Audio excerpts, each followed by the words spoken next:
السلام عليكم ورحمة الله وبركاته. أصحابتك وحرن جنال كمركز السود وهذا أدي هذا ومهتسنتهين ما أنت وسبتي كوبي طبعا كبيش كوباد جانوري سنة كلابدا كون يشانيا لباتنك مقالك محربا إن ندي كل وذاقو الشرعي عن أوانك سنين سوغلوتي شرع الدرادة أمريكان ككونول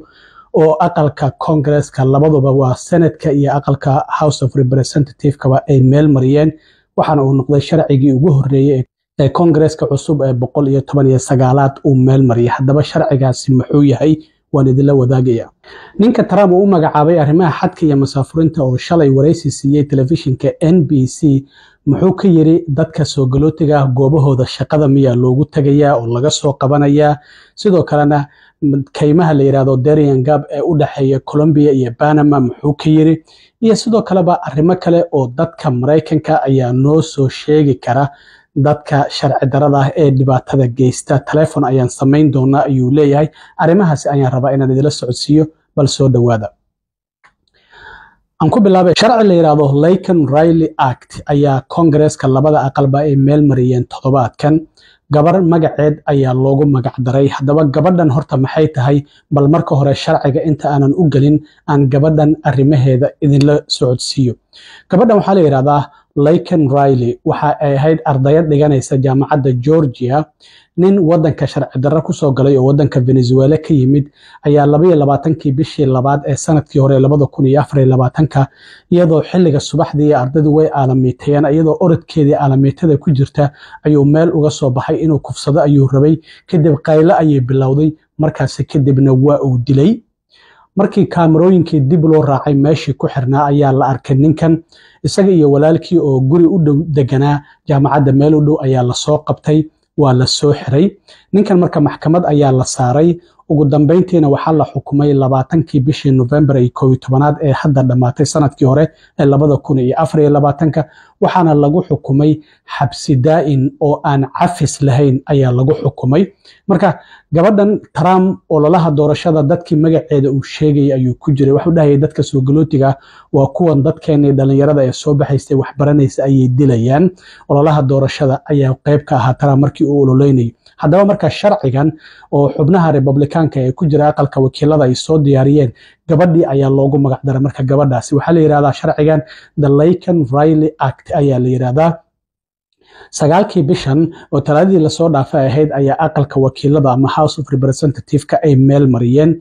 sharcigan loogu magac daray gabadhii Lincoln Riley Act waxa aqalka wakiilada ee House of Representatives ka ay meel mariyeen talaadii la soo dhaafay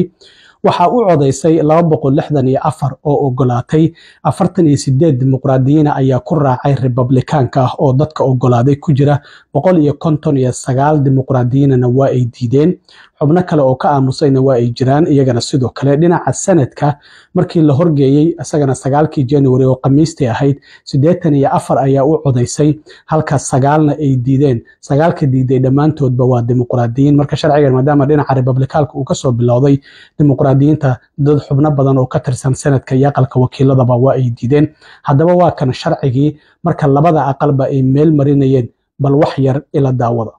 On this vote, the yeas are 264 and the nays are 159. The bill is passed without objection. The motion to reconsider is laid upon the table. On this vote, the yeas are 84 and the nays are 9. 3/5 of the senators duly chosen and sworn having voted in the affirmative, the motion is agreed to. sharcigan marka maxaa ku jira sharcigan maxaa dadka soo galootiga ah oo dhibaato ah uu u geysanaya sharcigan the Lincoln Riley Act marka hore waxa uu ogolaanaya in dawladda federaalka ay xirto dadka soo galootiga sharci darrada ah kuwaasi oo lagu helo inay dhac geysteen oo guryo ay u dhaceen ama ay waxadeen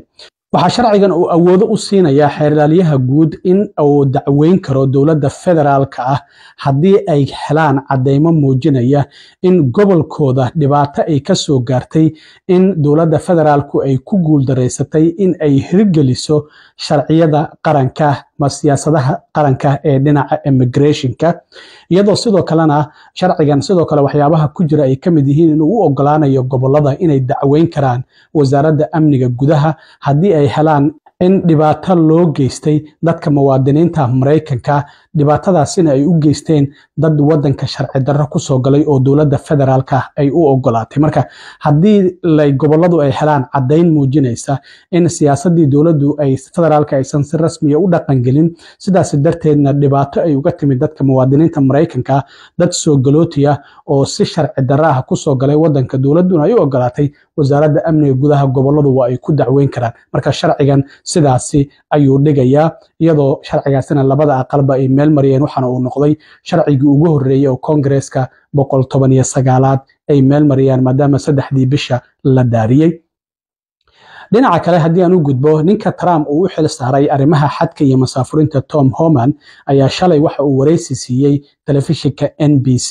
ninkan Tom Homan arrimo fara badan ayaa wax laga weydiiyay waxa kamid ahaa dadka goobahooda shaqada miya ugu tageysaan dadka sharci darrada ah oo aad ka soo qabanaysaan isla markaana aad masaafurinaysaan ha ayuu yiri goobaha shaqada ayaa loogu tagayaa oo laga soo qabanayaa kadibna waa la masaafurinayaa waxyaabaha kale uu sheegay waxa kamid ah inuu ballan qaaday inuu xirayo kaymaha Darien Gap la yiraahdo kuwaas oo u dhaxeeya Colombia iyo Panama oo dadka Latin America iyo Africa iyo Asia ka imaanaya ay soo maraan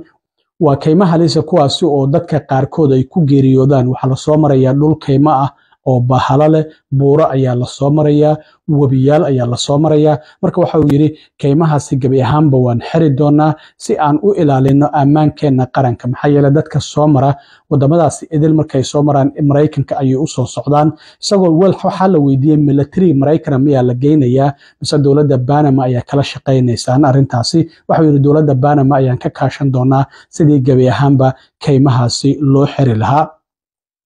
sidoo kale waxa uu sheegay abka la yiraahdo CBP1 oo hadda dawladdan maamulka Biden uu ogolaaday in dadka dhowr wadan ka imaanaya oo Latin America sida Venezuela, Haiti, Nicaragua iyo waliba Cuba in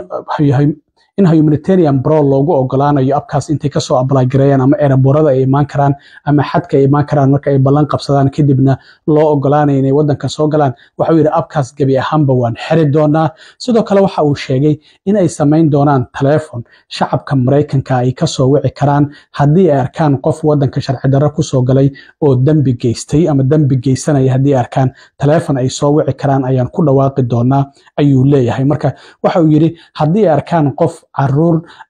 laga ganacsanayo ama sidoo kalena dad si qasab ah loogu shaqeysanayo ama dad soo galootiya oo dil geysanaya dhamaan waxa uu yiri waxaan shacabka Mareykanka u ogolaanaynaa iyaguna inay ka qayb qaataan isla markaana ay nagu soo wargeliyaan telefonkaasina ay naga soo wacaan ayaan sameyn doonaa ayuu leeyahay waxyaabaha kale uu sheegay waxa kamid ah waxaan sameyn doonaa uu yiri shir jaraa'id oo toddobaadla ah isla markaana waxa aan ka warbixin doonaa halka masaafurinta ay marayso marka toddobaad kasta shir jaraa'id ayaan qaban doonaa intaas qof ayaan masaafurinay intaas ayaa gacanta lagu soo dhigay intaas ayaa xiran intaas ayaa processkooda gabagabay yar oo maalmaha soo socda la masaafurin doona marka shirkaasi jaraa'id ayaan qaban doonaa oo sharaxaadaasi aan ku bixin doono halka masaafurinteena ay marayso waxaan ognahay Trump hadda inuu xukunka la wareego waxa ka harsan 9 maalmood oo kaliya 20 January ayuu la wareegi doonaa wararka qaar hadda waxay sheegayaan inay jiraan ilaa iyo 100 wareegto oo Trump maamulkiisa uu diyaariyay oo maalmaha u horeeya uu saxiixi doono oo arrimaha immigrationka